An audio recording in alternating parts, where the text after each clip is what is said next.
hermanos, el Señor los bendiga a todos ustedes el día de hoy. Estamos reunidos para poder escuchar juntos la palabra del Señor.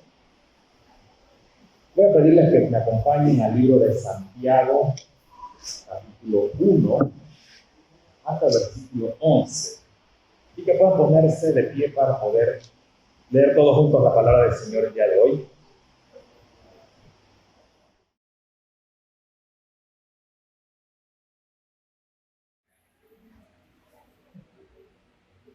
Santiago capítulo 1, versículos del 1 al 11, dice así: Santiago, siervo de Dios y del Señor Jesucristo, a las 12 tribus que están en la dispersión, salud.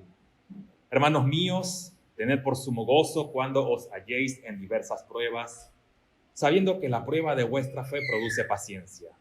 Mas tenga la paciencia su obra completa, para que seáis perfectos y cabales, sin que os falte cosa alguna. Y si alguno de vosotros tiene falta de sabiduría, pídala a Dios, el cual da a todos abundantemente y sin reproche, y le será dada.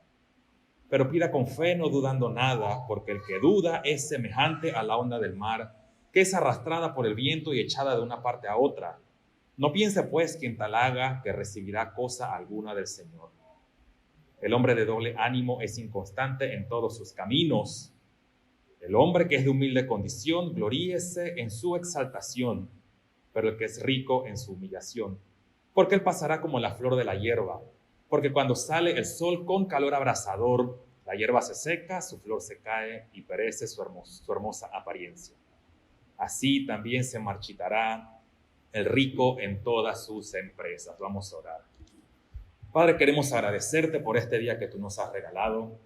En tu infinita gracia y misericordia poder estar aquí, Padre, reconociendo que necesitamos, Señor, el día que tú has determinado para reunirnos como iglesia, Señor, el primer día de la semana, Señor, pero por diversos motivos, Señor, ajenos a lo que nosotros deseamos, Padre, no podemos reunirnos todavía, pero te pedimos de todo corazón, Señor, que esto, Señor, sea un anhelo en nuestro corazón poder reunirnos el día que tú has determinado, Padre.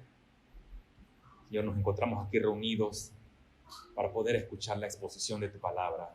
Señor, en este tiempo que tu palabra, Señor, que es una espada de dos filos, Señor, llega a lo más profundo de nuestros corazones y de nuestro ser.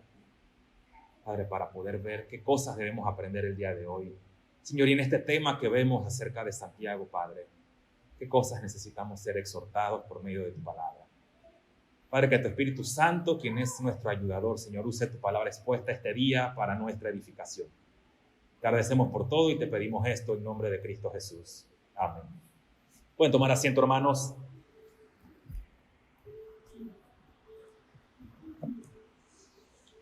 El día de hoy voy a estar tocando un poco, como han visto, el tema de Santiago. Ya cuando podamos entonces reunirnos los domingos, si el Señor lo permite, vamos a retomar el libro de Éxodo. Pero una de las cosas importantes, si usted tiene aquí el libro de Santiago abierto en su Biblia, usted puede ver un punto importante y es las pruebas. Ser probado o ser atribulado. Y va a entrar aquí lo que menciona Santiago. Voy a entrar bastante en el tema directamente. Y quiero que vea lo que dice versículo 1. Voy a buscarlo.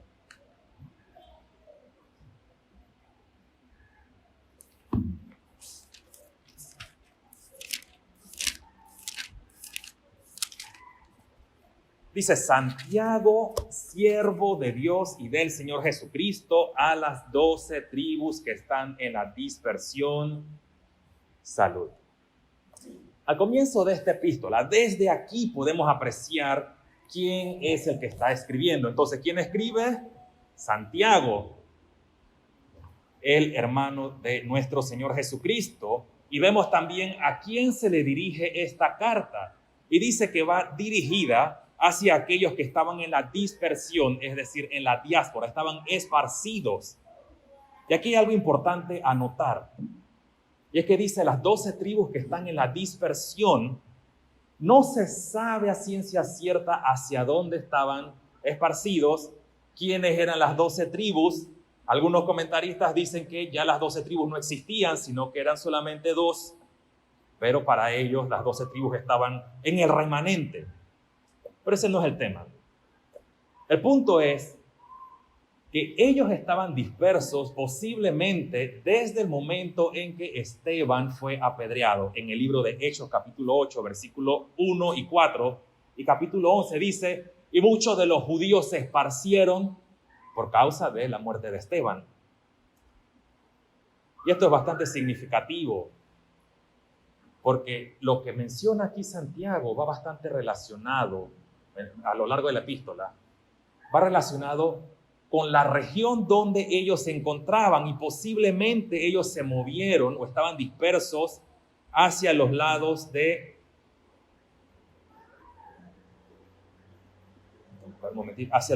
Fenicia, Chipre y Antioquía. ¿Y por qué digo eso? Porque cuando Santiago menciona la lluvia temprana y la lluvia tardía, son temas que están muy relacionados con lo que es los datos climáticos de esas regiones. Todo esto lo menciono porque estas personas que estaban dispersas, posiblemente por persecución religiosa, le hago la siguiente pregunta. ¿Podrían ellos tener algún tipo de vivienda? Matan a un diácono, lo apedrean, tienen que salir huyendo. ¿Qué cosas pueden tener con ellos? ¿Casa? ¿Ropa? Simplemente huyen. No tienen vivienda, no tienen comida, no tienen un trabajo. Ellos simplemente salen para salvaguardar sus vidas. Y es posible también, por el contexto de la epístola, que algunos de ellos tenían que trabajar y sus jefes estaban aprovechando, pagándoles salarios miserables y los estaban explotando. Todo esto, ¿por qué? Porque nos trae al punto, al día de hoy que estamos atravesando. Debido a todo lo que está pasando con el coronavirus, pero no específicamente por el virus como tal, sino en consecuencia a lo que todo esto que ha traído el virus, desempleo, contratos suspendidos, personas pasando necesidad, algunos han perdido sus hogares. Es posible que alguno esté preguntándose, ¿y ahora qué? ¿Por qué tengo que atravesar todas estas situaciones? ¿Se habrá olvidado el Señor de mí? O tal vez alguno esté preguntando, ¿qué pecado he cometido para que yo esté en esta situación? Y estas no son preguntas fáciles de responder. Pero hay algo en lo que usted y yo podemos estar seguros, y es que el Señor jamás nos abandona.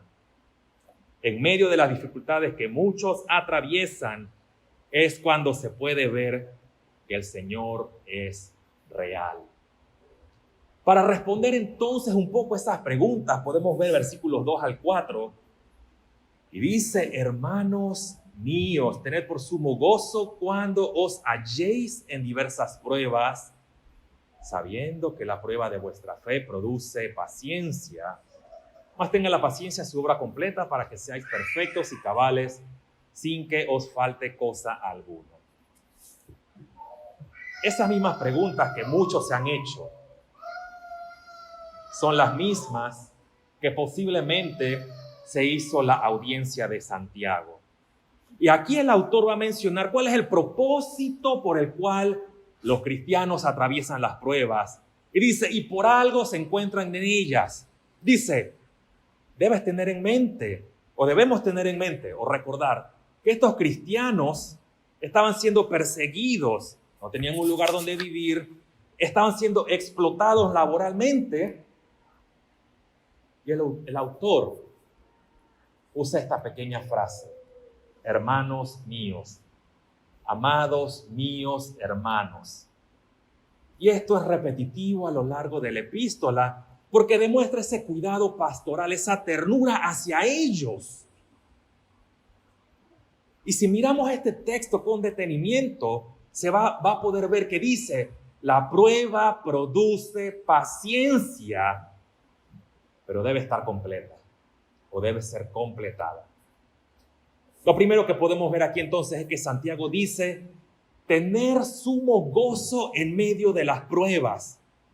Muchos hemos leído esta carta y simplemente pasamos detalles muy importantes aquí y nos hemos perdido la riqueza de su contenido.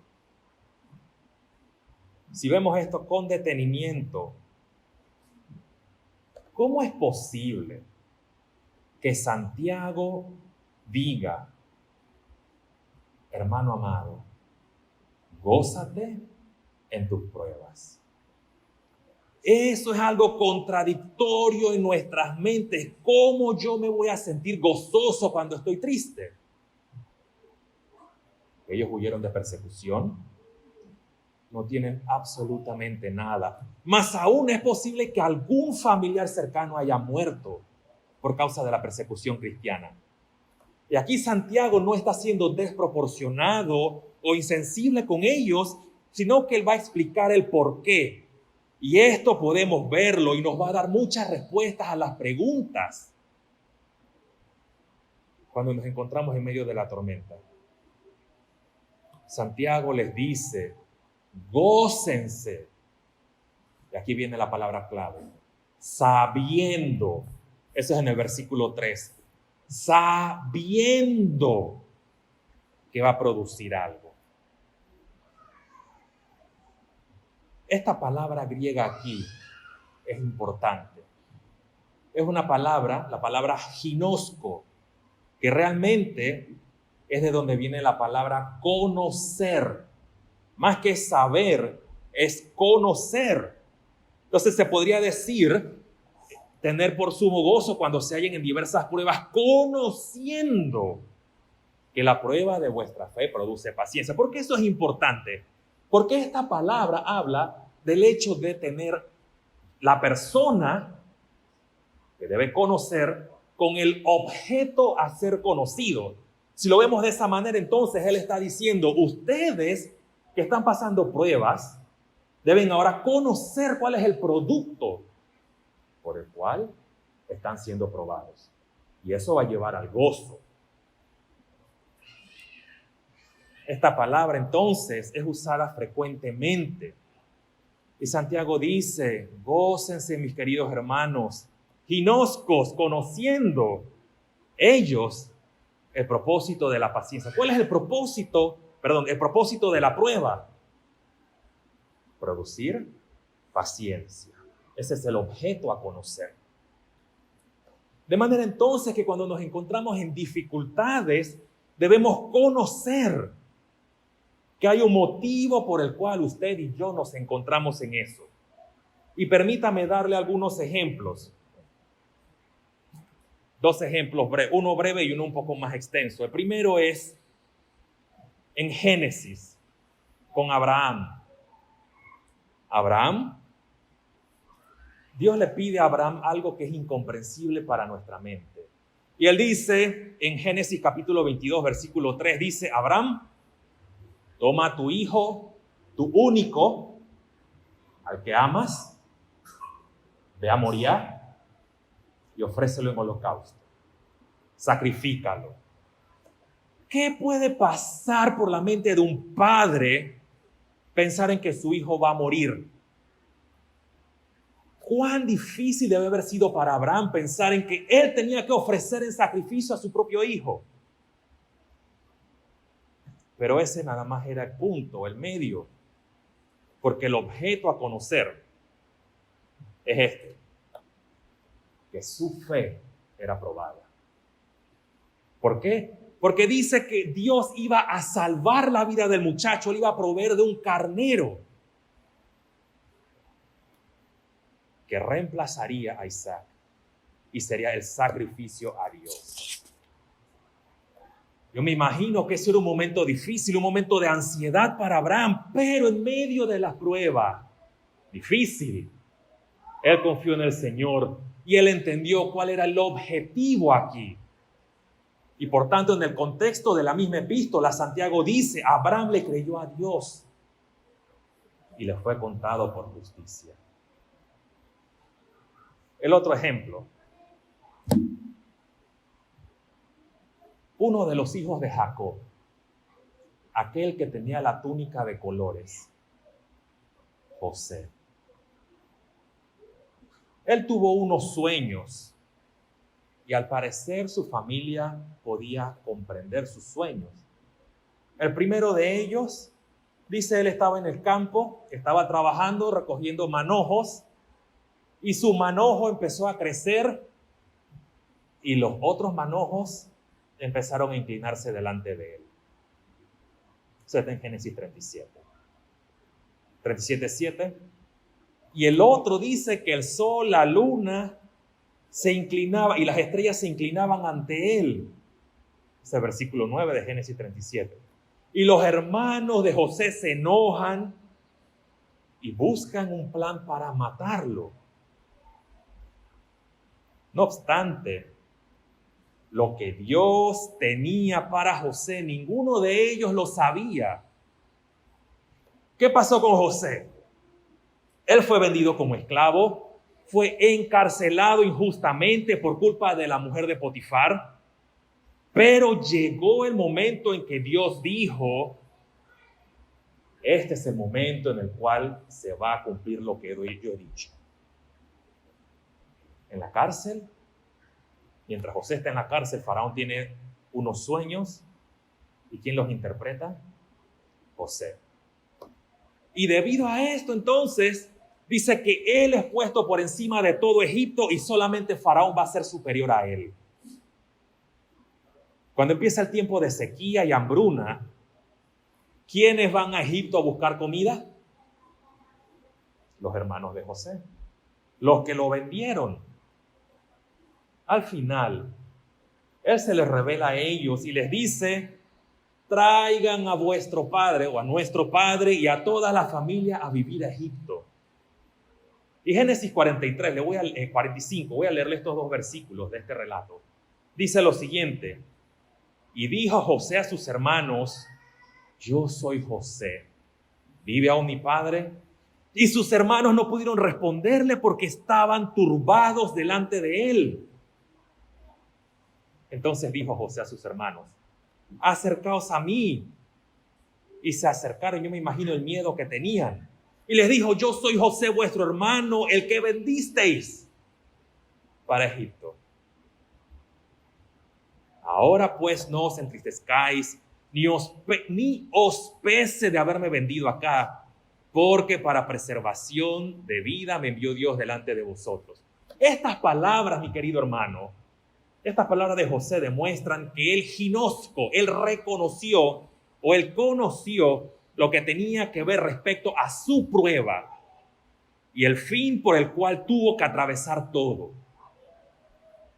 El Señor lo iba a usar a él para preservar a su familia, pero no solamente para que sobreviviera su familia en medio de la escasez, sino para que la historia de la redención se fuera desarrollando. Más adelante Moisés los liberaría.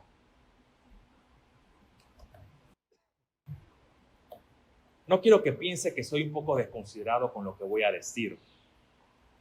Pero el mismo apóstol Pablo dice en Romanos 8:18, pues tengo por cierto que las aflicciones del tiempo presente no se comparan, no son comparables con la gloria venidera que en nosotros ha de manifestarse. Cada uno de nosotros se encuentra en una situación diferente. Y es aquí donde usted y yo debemos poner nuestra mirada en el Señor. Cuando empezamos a comparar nuestras pruebas con lo que atravesó José o con otros muchos que están en la Biblia, nos damos cuenta que nos quejamos más de lo que soportamos. Pero al final, en el caso de José, él comprendió que toda esa vida de sufrimiento injusticias en su vida produjeron algo: paciencia. Si usted se pone a pensar en Génesis 43, cuando dice que los hermanos tenían miedo, le dijo: vengan, acérquense si yo soy su hermano. Él tenía toda la autoridad para dar la orden y mandarlos a matar. Pero él no lo hizo.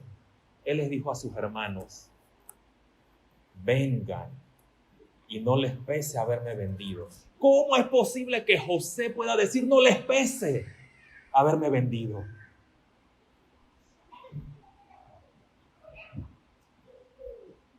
Todo ese dolor, todas esas pruebas durante su vida, él entendió que había un propósito. Pero ¿saben? Esto me lleva a pensar un poquito, o algo muy importante, o más importante que lo que le pasó a José. Y es acerca de Cristo Jesús. Cuando vemos respecto a lo que José atravesó, podemos ver que él fue vendido por sus hermanos. Jesús fue rechazado por sus hermanos judíos. Jesús fue vendido como un esclavo a mercaderes ismaelitas. Jesús fue vendido por el precio de un esclavo. José fue acusado falsamente por la mujer de Potifar. Jesús fue acusado falsamente por testigos falsos. José estuvo preso aproximadamente 2 años. Estar preso en esos tiempos no es como hoy día el derecho de los presos. Estar preso en esos tiempos era un condenado a muerte. Morías en la cárcel. Y estando 2 años preso, condenado a muerte, pero Cristo Jesús estuvo en el sepulcro 3 días. José, después de estar puesto en la cárcel, él salió, interpretó el sueño de Faraón y fue puesto encima de todos. Solo Faraón estaba encima. Toda la nación lo reconocía a él. Jesucristo resucitó al 3er día y la Biblia nos dice que Dios lo exaltó hasta lo sumo y le dio un nombre que es sobre todo nombre, para que en el nombre de Jesús se doble toda rodilla de lo que están en los cielos, en la tierra y debajo de la tierra, y toda lengua confiese que Jesucristo es el Señor, para gloria de Dios Padre. ¿No le parece esto maravilloso?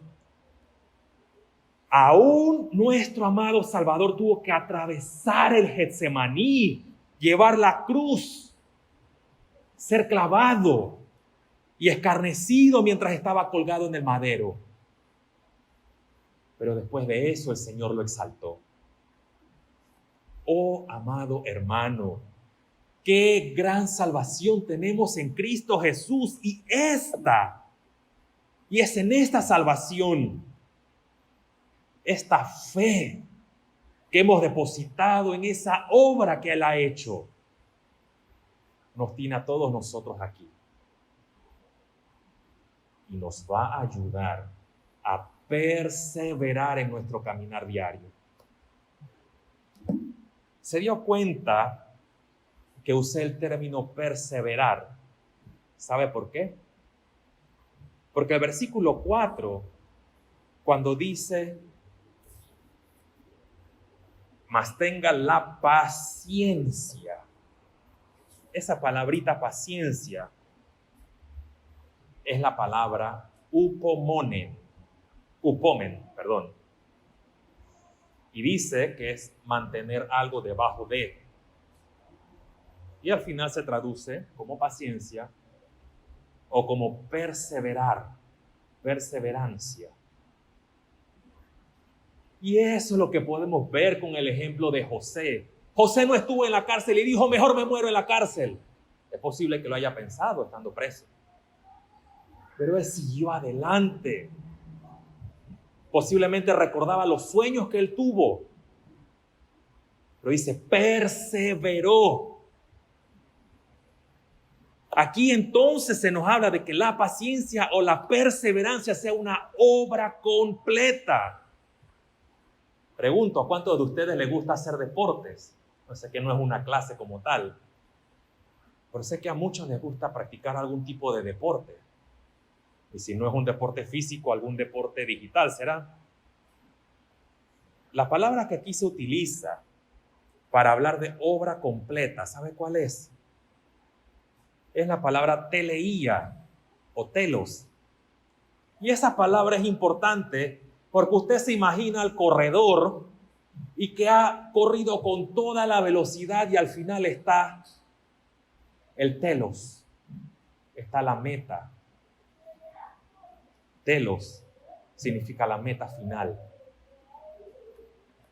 Es decir, que la meta final de las pruebas al producir paciencia es que usted y yo seamos perfectos y cabales, donde realmente esta idea nos dice de que seamos maduros en la fe. ¿Recuerda lo que preguntaba al principio? ¿Cómo vamos a estar gozosos en medio de las dificultades que atravesamos?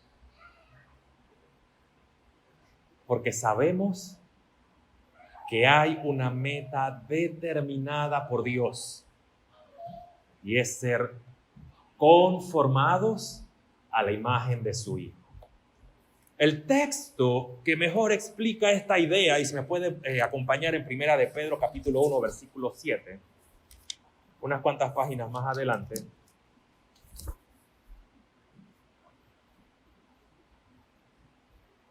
dice: para que sometida a prueba vuestra fe, mucho más preciosa que el oro, el cual aunque perecedero se prueba con fuego, sea hallada en alabanza, gloria y honra cuando sea manifestado Jesucristo.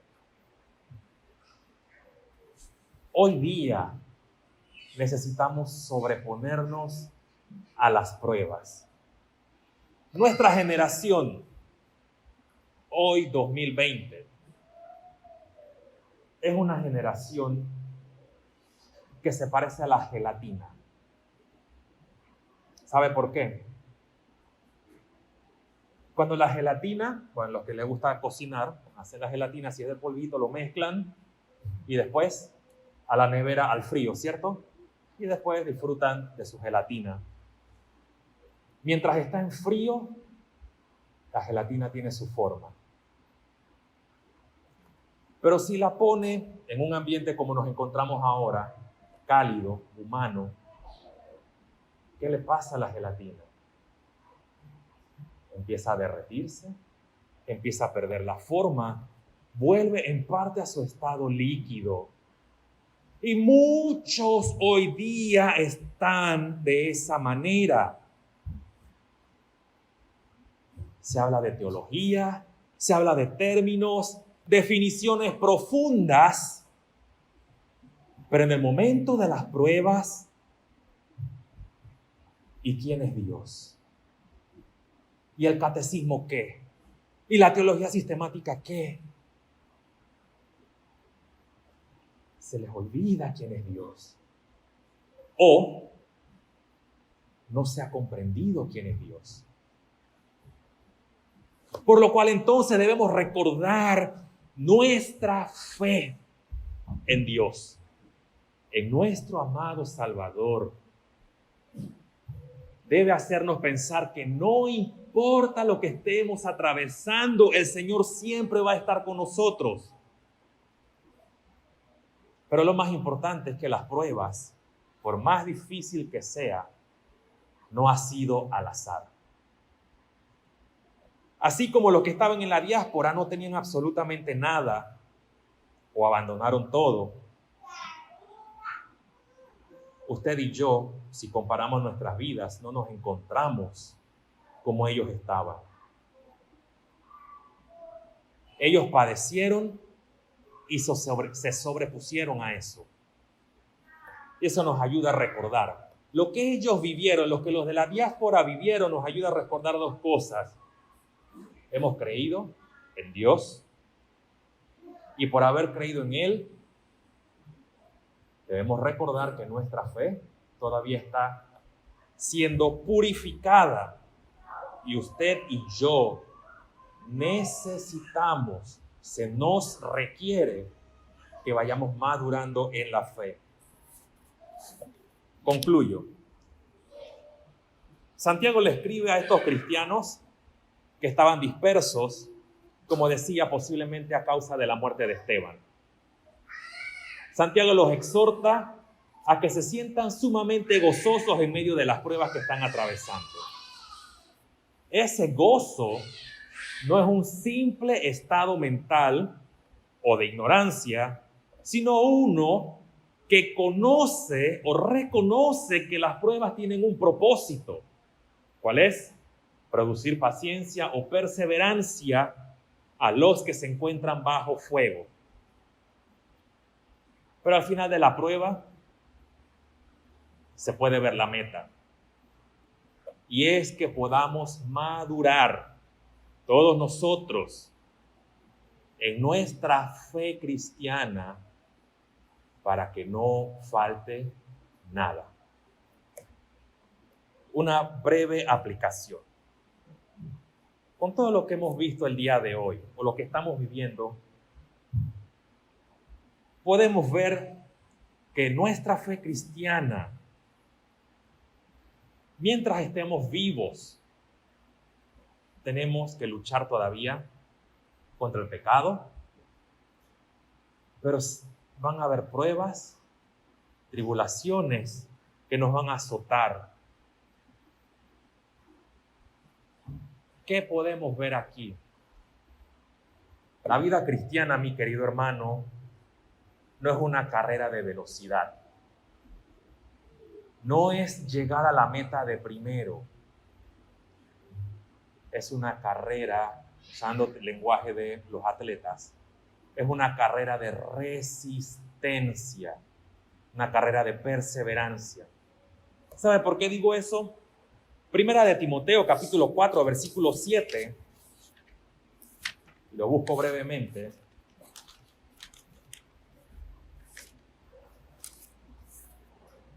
Dice, desecha las fábulas profanas y de viejas. Y Pablo le dice a Timoteo, ejercítate para la piedad, dice gumnasos pro Eusebia. Ejercítate, gumnasos, así mismo como se entrena en un gimnasio o el atleta entrena arduamente y sufre por el entrenamiento.